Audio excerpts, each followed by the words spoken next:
বন্ধুরা এখন আমি রিভিউ করবো দি ফিক্স নামের একটা মুভি নিয়ে। তো অল্প আগে মুভিটা দেখে কমপ্লিট করছি, তো মুভিটা কেমন হচ্ছে সেটা আলোচনা করবো তোমাদের সাথে। আর তোমরা যদি এই মুভিটা দেখতে চাও অ্যামাজন প্রাইম ভিডিওতে যা দেখতে পারো, সেখানে হিন্দি ডাবিং অ্যাভেলেবেল আছে। আর এই মুভিটা দেখার জন্য তোমাদেরকে 1 ঘন্টা 38 মিনিটের সময় দিতে লাগবে। তো এই মুভির কাহিনীটার কথা যদি বলি, মুভির কাহিনীটাতে দেখাইছে একটা শহরকে যেখানে মহামারী ছড়িয়ে গেছে, সেখানে হাজার হাজার মানুষ মারা যাইতেছে, সেখানে কেউ মাস্ক ছাড়া থাকতে পারে না। তো একদিন হঠাৎ করে একটা মেয়ে যার নাম ইলা, তো সে একদিন হঠাৎ করে একটা ড্রাগস খায় হলায়। তো ড্রাগসটা খাওয়ার পরে তার শরীরের ভিতরে একটা সাইড এফেক্ট করে। তো সেই সাইড এফেক্ট করার পরে তার শরীর থেকে যেগুলা পয়জন বাড়াইতেছে সেগুলা মহামারীর জন্য ভালো। তো সেগুলা নিয়ে একটা সায়েন্টিস্ট তাকে রিসার্চ করে। তো এগুলাই আর কি কাহিনী দেখাইছে এই মুভিটার ভিতরে। তো এই মুভিটা আমার কাছে কেমন লাগছে যদি বলি, আমার কাছে মুভিটা অত একটা ভালো লাগে না গে।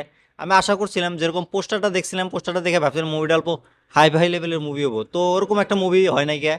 মুভির রানিং টাইমটা খুবই ছোট, কিন্তু কাহিনীটা ওরকমভাবে বিল্ড আপ করতে পারে নাই। মুভির ফার্স্ট হাফটা বেকার ছিল। সেকেন্ড হাফটা যখন মেয়েটা ড্রাগসটা খায়, তখন তাদের শরীরের ভিতরে একটা সাইড ইফেক্ট হয়।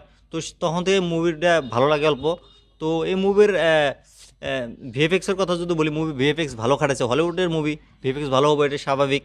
তো বাকি মিউজিক, বিজিএম, সাউন্ড সবগুলা ঠিকই আসলো। আর এই মুভির যে হিরোটা আছে, হিরোইনটা আছে, সে খুব ভালো অ্যাক্টিং করছে। এটা একটা সায়েন্স ফিকশন ফিল্ম, যারা যারা সায়েন্স ফিকশন ফিল্ম দেখা পছন্দ করো তাদের জন্য এই মুভিটা খুবই ভালো হবো। আর এই মুভির কাহিনীটার কথা যদি বলি, এরকম কাহিনী আমরা এর আগে অনেক ধরনের দেখছি, কিন্তু এই মুভির কাহিনীটা অল্প অন্য লেভেলের, ভালোভাবে প্রেজেন্ট করতে পারে নাই, কিন্তু ঠিকঠাক আছে আর কি। যদি তোমরা এই মুভিটা দেখতে চাও, টাইম পাসের জন্য দেখতেই পারো একবার। মুভিটা অত একটা বড় না। তো মুভিটা আমার কাছে অ্যাভারেজ লাগছে, অত একটা ভালো লাগে নাই। তো আমি যদি বলি, তোমরা এই মুভিটা দেখো, একবার দেখে নিয়ে আমাকে কমেন্ট করে জানিয়ে দেবো মুভিটা কেমন হয়েছে। আর মুভির হিন্দি ডাবিংয়ের কথা যদি বলি, মুভির হিন্দি ডাবিংগুলো খুবই ভালো হয়েছে।